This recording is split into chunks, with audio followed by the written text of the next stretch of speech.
A senior U.S. State Department official will travel to China next week as Washington seeks to boost communication with Beijing at a time of tense relations between the two countries.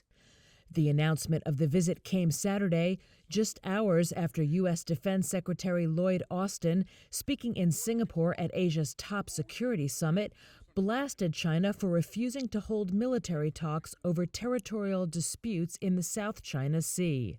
I am deeply concerned that the PRC has been unwilling to engage more seriously on better mechanisms for crisis management between our two militaries.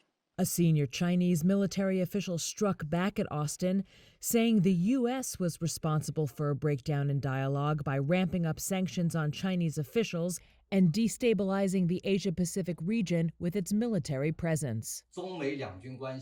Ties between the world's two largest economies are at loggerheads over everything from the future of democratically ruled Taiwan, territorial claims in the South China Sea, and President Joe Biden's restrictions on semiconductor chip exports.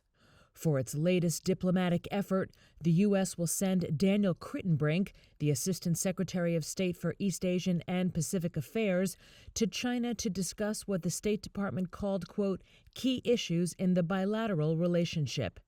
Crittenbrink's trip follows a visit to China last month by CIA Director William Burns.